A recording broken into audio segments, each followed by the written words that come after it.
తాను పెళ్లి చేసుకుని వెళ్లిపోతే తల్లి ఒంటరైపోతుందని ఆమె తల్లడిల్లిపోయింది. పెళ్లి తరువాత తల్లి తనతో పాటే ఉంటుందని నిబంధన పెట్టింది. ఇటీవల ఒక పెళ్లి సంబంధం రాగా ఆమె కోరికను నిరాకరించారు. తల్లిని ఒంటరిగా వదిలేసి వెళ్లిపోలేక, పెళ్లి చేసుకోలేక తీవ్ర మనస్తాపానికి గురైంది. చివరికి తన ప్రాణాలనే తీసేసుకుంది. హుసేన్ సాగర్ లో దూకి ప్రాణాలు విడిచిన ఐటీ ఉద్యోగిని విజయలక్ష్మి విషాదగాథ ఇది.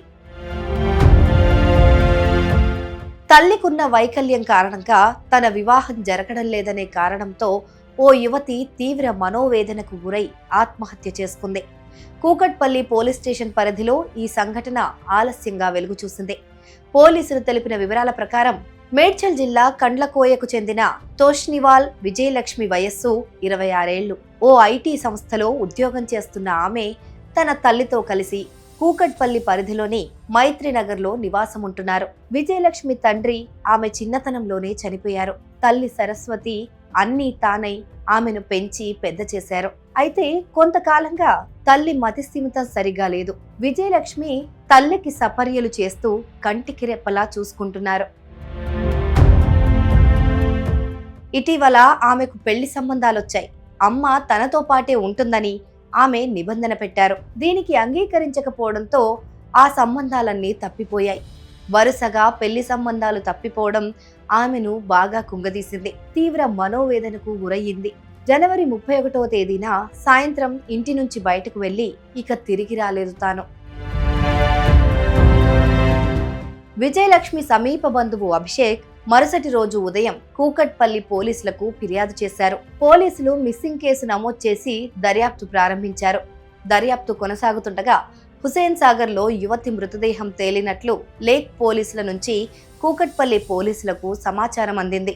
ఆ మృతదేహం కూకట్పల్లిలో అదృశ్యమైన విజయలక్ష్మిదేనని పోలీసులు గుర్తించారు. పెళ్లి చేసుకుని వెళ్లిపోతే తల్లి ఒంటరిగా మిగిలిపోతుందనే బాధతో విజయలక్ష్మి తన ప్రాణాలను తీసుకున్నారు. చివరికి తల్లిని ఒంటరి చేసి వెళ్లిపోయారు. ఆ తల్లి సరస్వతి పరిస్థితిని చూసి బంధువులు కంటతడి పెడుతున్నారు. 3 రోజుల కిందట చెర్లపల్లిలో సాఫ్ట్వేర్ ఇంజనీర్ విజయారెడ్డి ఒంటరితనంతో కుమిలిపోయి పిల్లలతో కలిసి ఆత్మహత్య చేసుకున్న ఘటన తెలుగు రాష్ట్రాల ప్రజలను కదిలించిన సంగతి తెలిసిందే. భర్త ఉద్యోగరీత్యా దుబాయ్లో ఉండటం, పిల్లలు హాస్టల్స్లో ఉండటంతో విజయారెడ్డి ఒక్కరే ఇంట్లో ఉంటున్నారు. డబ్బు, ఆస్తులు ఎన్నున్నా ఈ ఒంటరితనాన్ని ఆమె భరించలేకపోయారు. దీంతో పిల్లలను హాస్టల్స్ నుంచి తీసుకొచ్చి కారులో చెర్లపల్లి ఘట్కేసర్ రైల్వే ట్రాక్ వద్దకు తీసుకెళ్లారు. అక్కడ ముగ్గురు కలిసి గూడ్స్ రైలు కింద పడి ప్రాణాలు విడిచారు. ఈ వార్త విని బంధువులు హతాశులయ్యారు.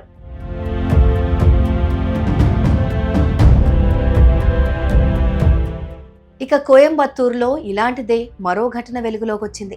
పెరియనాయక్కన్ పాళయానికి చెందిన కమలేసన్ అనే 48 ఏళ్ల వ్యక్తి ఎలక్ట్రికల్ డిపార్ట్మెంట్లో జూనియర్ ఇంజనీర్గా పనిచేస్తున్నాడు.